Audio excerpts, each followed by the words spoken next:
अधिनायक जय हे भारत भाग्य विधाता। पंजाब सिंध गुजरात मराठा द्राविड़ उत्कल बंग, विंध्य हिमाचल यमुना गंगा उच्छल जलधि तरंग। तव शुभ नामे जागे, तव शुभ आशीष मांगे, गाहे तव जय गाथा। जन गण मंगल दायक जय हे भारत भाग्य विधाता। जय हे जय हे जय हे जय जय जय जय हे।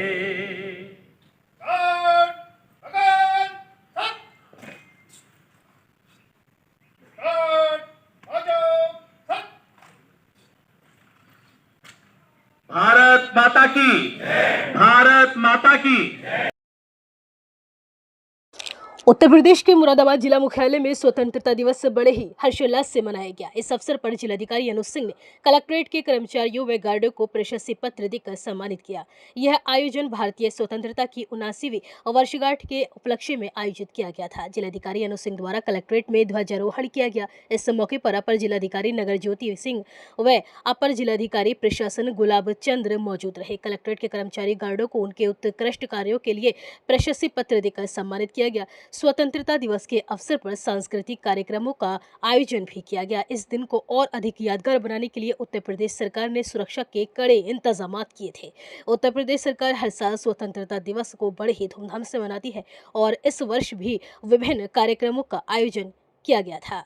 मुरादाबाद से शारिक हफीज की रिपोर्ट। जो हमें आज ये स्वतंत्रता मिली है वो एक लंबी लड़ाई और लंबी मेहनत के बाद मिली है। उसके बाद आज हम यहाँ पे बैठे हैं, स्थिति में बैठे हैं। अब इसको किस प्रकार से हम मेंटेन करें उसके बारे में भी लोगों ने अपने विचार रखा कि हम अपना जो दायित्व है, हम जिस भी पद पे हों, उस दायित्व को अगर हम अपना पूर्ण रूप से निभाएं तो ये स्वतंत्रता का असली जो मायना है, असली जो अर्थ है वो मेंटेन रहेगा। मैं बहुत ज़्यादा किसी की बातों को आज यहाँ पे दोबारा रिपीट नहीं करना चाहता हूँ और मैं बहुत संक्षिप्त में ही बोलूँगा। हम सब ये जानते हैं कि हमारे जो माननीय प्रधानमंत्री जी हैं और माननीय जो मुख्यमंत्री जी हैं, इन्होंने बार बार बोला है कि हमारा देश जो है अमृत काल में चल रहा है। अमृत काल का अर्थ ये है कि हमारा जो युवा है वो उस प्रतिशत पे है कि अधिकांश लोग वर्किंग पॉपुलेशन में है। कहीं ना कहीं वो हमारी देश की जीडीपी को, हमारे देश की अर्थव्यवस्था को आगे बढ़ाने में सहयोग देने की उम्र में है, सहयोग देने की स्थिति में है। ये जो फेज होता है किसी भी देश का एक अमृत काल होता है। यही देश किसी देश को जापान बनाता है या उसे नीचे ले जाता है। तो ये हमारे लिए जो अमृत काल है ये 2047 तक सभी ने सपना देखा है कि जब हमें आज़ाद हुए, जब 100 वर्ष होंगे तो हम एक विकसित देश के रूप में जाने जाएंगे। इसीलिए इस बार जो स्वतंत्रता दिवस है उसका थीम है नया इंडिया, नया भारत, न्यू इंडिया। और न्यू इंडिया कैसे हम अचीव करेंगे इसके बारे में हम लोगों को आज विचार करने का दिन था। सभी लोगों ने इस पर अपनी अभिव्यक्ति रखी। मैं बस 2-3 बातें इसमें बस कहना चाहूँगा। नया भारत करके एक किताब स्वामी विवेकानंद जी ने 1980 में लिखा था।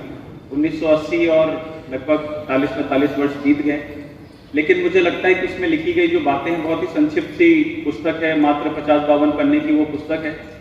और उसमें उन्होंने बहुत ही संक्षिप्त में लिखा है कि बहुत सारे पुराने जो देश हैं, जैसे हम सभी जानते हैं कि भारत को अगर हम इंडस वैली सिविलाइजेशन से ट्रेस करें, क्योंकि एक भले ही बाकी लोग माने ना माने, भारतवर्ष की एक जो बेसिक जो संरचना थी वो इंडस वैली सिविलाइजेशन के समय से मिलता है और एकजुटता रही है एक प्रकार की।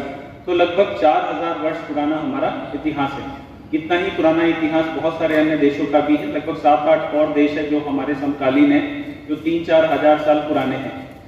अगर हम उन सभी देशों की अगर हम हिस्ट्री निकाल लें, भले ही वो पर्शिया के रूप में ईरान हो, वियतनाम हो, चाइना हो या इजिप्ट हो, आप ये सारे देशों को देख लीजिए। किसी भी देश में बोलने की, अभिव्यक्ति की आज़ादी नहीं है। स्वतंत्रता के मायने वहाँ पे खो चुके हैं। कहीं ना कहीं उन देशों ने अपनी दिशा खो दी। तो क्या अंतर है उनमें और हम में कि मॉडल तो वो भी हुए, तरक्की उन्होंने भी करी, लगातार वहाँ पे लोगों को भोजन देने की व्यवस्था, लोगों को आवास देने की व्यवस्था है, वहाँ भी हो रही है। लेकिन उनमें और हमें क्या अंतर है कि रहा, लेकिन बोलने की अभिव्यक्ति कहीं ना कहीं खो गई और हम लोगों ने इतने वर्षों के बाद भी अपने यहाँ पे बचा के रखा है। इस चीज को स्वामी विवेकानंद जी ये कहते हैं कि ये इसलिए बचा रहा क्योंकि हम लोगों ने अपनी संस्कृति को नहीं खोया, हम लोगों की सभ्यता को नहीं खोया। बहुत सारे लोग, ये शायद आप लोग नोटिस करेंगे कि अगर आप साउथ में जाएंगे तो वहां पे आपने देखा होगा कि लोग घरों में मूर्तियां नहीं रखते। संस्कृति का अंग है अथवा नहीं, कि क्या ये हमारे पुरानी संस्कृति के विरुद्ध तो नहीं जा रहा? अगर वो उसके विरुद्ध जा रहा है तो उस पर आप दोबारा सोचिए, दोबारा आप उस पर एक बार विचार करिए।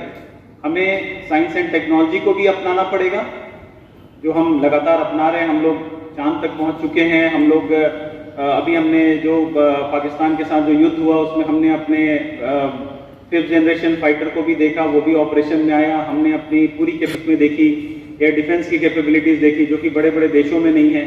तो साइंस एंड टेक्नोलॉजी और संस्कृति, जब हम दोनों को साथ लेके चलेंगे तभी हमारा देश मजबूत बनेगा और 2047 तक हम एक विकसित देश के रूप में उभरेंगे। ये आज का इंडिपेंडेंस डे का थीम है और कहीं ना कहीं यही सोच है कि अब इंडिपेंडेंस डे, जहां पहले सिर्फ मात्र एक दिन का पर्व होता था, एक दिन का त्योहार होता था, इन्हीं सब चीजों को लोगों के जहन में डालने के लिए अब ये पूरा लगभग एक महीना चलता है। हर घर तिरंगा से लेके उसके बाद हम लोग जो विभाजन विभीषिका है, उसके बाद ये स्वतंत्रता, सब कुछ हम अपने जो हमारे साथ घटा, जो हमारे सिंबोलिज्म्स हैं, सबको हम याद करते हैं। और आज फाइनली हम लोग आज के दिन पे इस पूरे त्योहार का एक तरीके से समागम होता है, अंत होता है, और जिससे कि हम लोग साल भर फिर जो आज की थीम सेट हो उसी पे हम लोग अपना आचरण हम उसी अनुसार रखें। एक और चीज बस मैं ये कहना चाहूंगा, क्योंकि हम लोगों ने तिरंगा इंडिपेंडेंस डे की हार्दिक शुभकामनाएं, बधाइयाँ। गोपी बाबू सबसे अच्छा बोलते हैं, ये साबित करते रहते हैं जब भी हमारा कार्यक्रम होता है, और जिस तरह से वो संचालन करते हैं वो सीखने लायक है। सारी चीज़ें हर फ्रीडम डे पे कहा जाता है, और मुझे लगता है कि जब हालात बहुत खराब होते हैं, परिस्थितियाँ बहुत विपरीत होती हैं, तो बहादुर बनना आसान काम नहीं है। और उस तरह जो सिचुएशंस देश की थी उस टाइम पे जो लड़ाई लड़ी गई, शायद हम लोग की कल्पना से भी परे है। लेकिन आज की तारीख में जब हम आज़ाद हैं तो उससे मुश्किल काम ये है कि हम रोज़मर्रा में हम कितने बहादुर हैं, हम अपना डेली डिसिप्लिन फॉलो कर पा रहे हैं कि नहीं, हम अपना कार्य जो दिया गया है वो कर पा रहे हैं कि नहीं।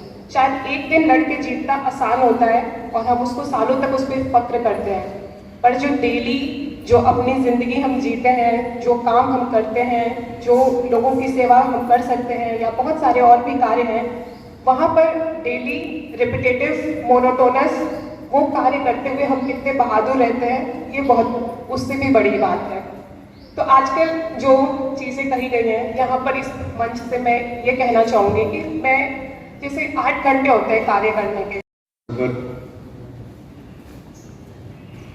इस आयोजित कार्यक्रम की अध्यक्षता कर रहे परम आदरणीय जिलाधिकारी महोदय, हमारे साथी एडीएम जय साहब, एडीएम सिटी मैम, कलेक्ट्रेट के अन्य साथी अधिकारीगण, कलेक्ट्रेट परिवार के सभी साथीगण, यहाँ उपस्थित पत्रकार बंधु तथा